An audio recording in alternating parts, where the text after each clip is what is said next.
Hello guys, welcome to my YouTube channel. तो ये कहानी एक ऐसी लड़की की है जो एक हादसे की वजह से अपने ब्रेन का 100% हिस्सा अनलॉक कर लेती है, जिस वजह से उसके साथ क्या होगा ये आप लोग आगे देखिए। तो कहानी की शुरुआत में हम एक लूसी नाम की लड़की को देखते हैं जो अपने फ्रेंड रिचर्ड से बात खत्म करके घर जाने के लिए निकलती है, लेकिन रिचर्ड उसे रोक लेता है और उससे एक हेल्प मांगता है। वो कहता है कि यह सूटकेस जिसमें कुछ डॉक्यूमेंट्स है, तुम जाकर सामने जो होटल है उसके रिसेप्शनिस्ट को दे दो और मिस्टर डैन को देने के लिए कह देना।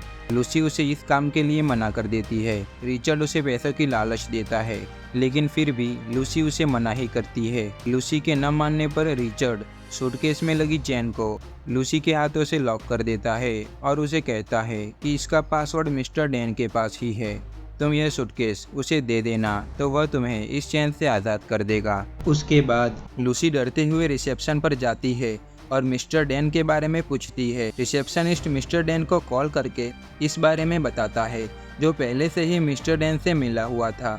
मिस्टर डैन अपने आदमियों के साथ वहां पर आता है और रिचर्ड को वहीं पर गोली मार देता है, जो होटल के बाहर खड़े होकर लूसी पर ध्यान रखे हुए था।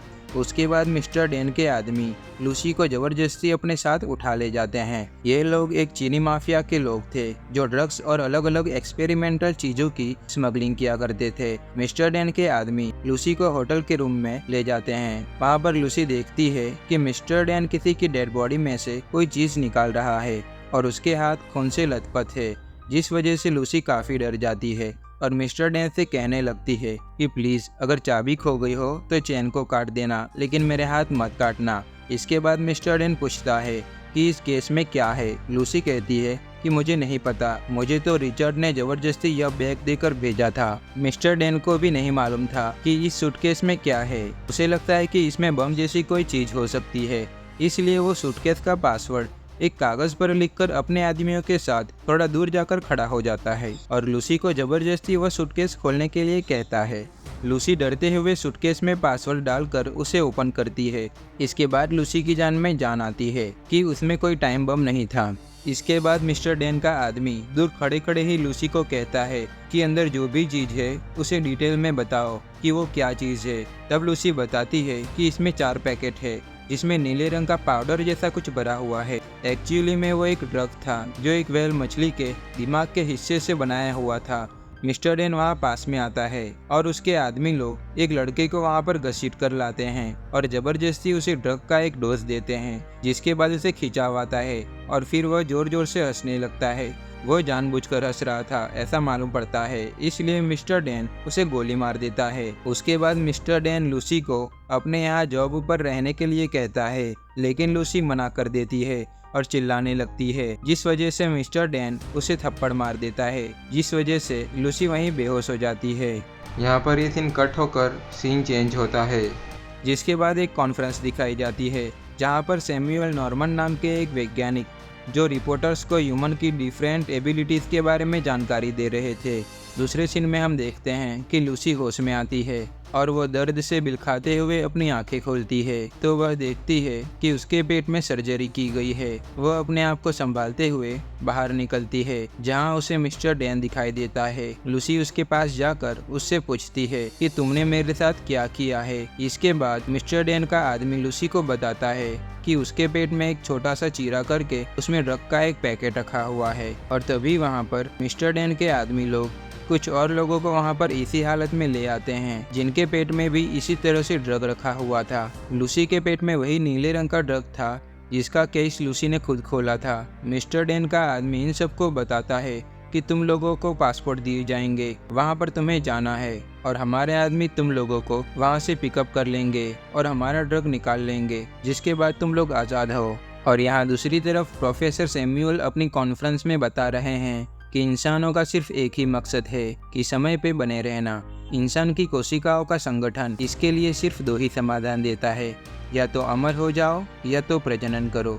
यदि उसके लिए माहौल पूरी तरह फेवरेबल नहीं है या नेचरिंग नहीं है तो कोशिकाएं यानी कि सेल चुनेंगे अमरत्व, दूसरे शब्दों में आत्मनिर्भरता और आत्मसंचालन। और दूसरी तरफ अगर रहने का स्थान फेवरेबल है तो वह चुनेंगे प्रजनन करना। इस तरह जब वह मरते हैं तो आगे देते हैं जरूरी ज्ञान और जानकारी अगली कोशिका को और जो आगे देते हैं अगली कोशिका या अगले सेल को। इस तरह ज्ञान और अध्ययन आगे दिया जाता रहा समय के रहते। इसके तुरंत बाद लूसी को दिखाते हैं, जो उस जगह पहुंच चुकी थी जहां पर मिस्टर डैन के आदमी उस ड्रग के पैकेट को लूसी के पेट में से बाहर निकालने वाले थे। लेकिन मिस्टर डैन का आदमी ड्रग निकालने से पहले लूसी को फिजिकली हैरेस करता है, इसलिए लूसी उसे कहती है कि मेरा अभी मूड नहीं है। ऐसा कहकर वह उस आदमी के हाथ पर मार देती है। इसलिए वह आदमी गुस्सा होकर लूसी के पेट में बहुत जोर से किक मारने लगता है और दूसरा आदमी उसे जबरदस्ती धक्का मार के बाहर ले जाता है। जिसके बाद हम देखते हैं कि लूसी के पेट में जहाँ पर टाँके लगे हुए थे वहाँ पर से खून निकलने लगता है और उसके अंदर का ड्रग का पैकेट फट जाने की वजह से वो सारा ड्रग लूसी के बॉडी में ऑब्जर्व हो रहा था। इसलिए लूसी चिल्लाने लगती है और तड़पने लगती है। अब वापस से प्रोफेसर सैमुअल को दिखाते हैं, जहाँ पर वह एज्यूम करते हैं कि अगर इंसान 20% अपने दिमाग का इस्तेमाल कर सके तो वो अपने शरीर पर पूरी तरह से नियंत्रण रख सकेगा और 40% अपने दिमाग का इस्तेमाल कर सके तो वह दूसरों पर भी कंट्रोल कर सकेगा। इसी दौरान एक रिपोर्टर प्रोफेसर से पूछता है कि क्या होगा अगर हमें पता ना चले और कोई हमारे 100% दिमाग को अनलॉक कर दे। प्रोफेसर सैमुअल उसका जवाब देते हैं कि मुझे इस बारे में कोई अंदाजा नहीं है। और यहीं ये सीन कट होता है और लूसी को दिखाते हैं। अब लूसी होश में आती है और उसकी आंखों का रंग नीला हो चुका है। लूसी के पेट में जो ड्रग लीक हुआ था उसी ड्रग में CPH4 नाम का रसायन मिला हुआ था, जो रसायन एक गर्भवती महिला 6 महीने गर्भ होने पर रिलीज करती है, जो बच्चों की हड्डियों को शक्ति प्रदान करता है। और यही CPH4 बहुत ज्यादा मात्रा में लूसी के पेट में लीक होने की वजह से लूसी की बॉडी ने उसे ऑब्जर्व कर लिया था, जिस वजह से लूसी का 20% दिमाग का हिस्सा अनलॉक हो चुका है। लूसी वहाँ पर पड़े स्टूल पर बैठती है और उन आदमियों के आने का इंतजार करती है। थोड़ी ही देर में दूसरा आदमी अंदर आता है। लूसी उसका इरादा समझ जाती है, इसलिए लूसी खुद ही उसे इशारा करके अपने पास में बुलाती है। उस आदमी के पास आते ही लूसी उसे मारकर उसकी गन ले लेती है और वहां से बाहर निकल जाती है। लेकिन बाहर मिस्टर डैन के आदमी खाना खा रहे थे। लूसी उन सबको गन से शूट कर देती है, लेकिन इसी दौरान लूसी को भी एक गोली शोल्डर पर लग जाती है। लेकिन अब लूसी का 20% दिमाग अनलॉक हो चुका है, इसलिए वो अपनी बॉडी को कंट्रोल कर सकती थी और उस घाव के दर्द से अपने आप को अलग रख सकती थी। लूसी वहाँ पर पड़ा हुआ खाना सिर्फ 1 मिनट में ही खा लेती है और उसके शोल्डर पर लगी हुई गोली को अपने हाथों की उंगलियों से ही बाहर निकाल लेती है। इसके बाद एक टैक्सी वाले को वह जबरदस्ती हायर करती है और उसे हॉस्पिटल ले जाने के लिए कहती है। हॉस्पिटल जाते वक्त बीच में सिग्नल पर जब टैक्सी रुकती है तब लूसी देखती है कि दूर खड़े हुए लोग जो कॉल पर बात कर रहे हैं, उन दोनों की बातें लूसी यहाँ पर आराम से सुन पा रही थी। उसके बाद लूसी हॉस्पिटल पहुँचती है। यह हॉस्पिटल चाइना में है, इसलिए हॉस्पिटल में लिखे हुए वर्ड्स चाइनीज लैंग्वेज में थे। लेकिन लूसी इस चाइनीज लैंग्वेज को इंग्लिश भाषा में आसानी से पढ़ पा रही थी। इसके बाद लूसी ऑपरेशन थिएटर में जाती है और डॉक्टर पर गन पॉइंट करके उसे अपने पेट में से ड्रग का पैकेट निकालने के लिए कहती है। डॉक्टर जब लूसी के पेट में से ड्रग का पैकेट निकाल रहा होता है, इस समय उस डॉक्टर के फ़ोन से लूसी अपनी माँ को कॉल करती है। इसमें वह अपनी माँ से बात करती है कि मॉम, मुझे सब कुछ महसूस हो रहा है। यह स्पेस, यह वाइब्रेशंस, यह ग्रेविटी, अर्थ का रोटेशन करना, ये हवाएं, मैं अपने खून की गति को महसूस कर सकती हूँ, मैं अपने दिमाग को महसूस कर सकती हूँ। वो कहती है कि मुझे आपकी दूध का स्वाद तक याद है। यह सब बातें करते हुए लूसी और उसकी मॉम इमोशनल हो जाते हैं और बात यहीं ख़त्म करते हैं। डॉक्टर लूसी के पेट में से ड्रग का पैकेट निकालता है और लूसी वो पैकेट ले लेती है और अस्पताल से निकलते वक्त लूसी अपनी आंखों से पेड़ के अंदर का हरित कणों का प्रसराव भी ठीक से देख पा रही थी।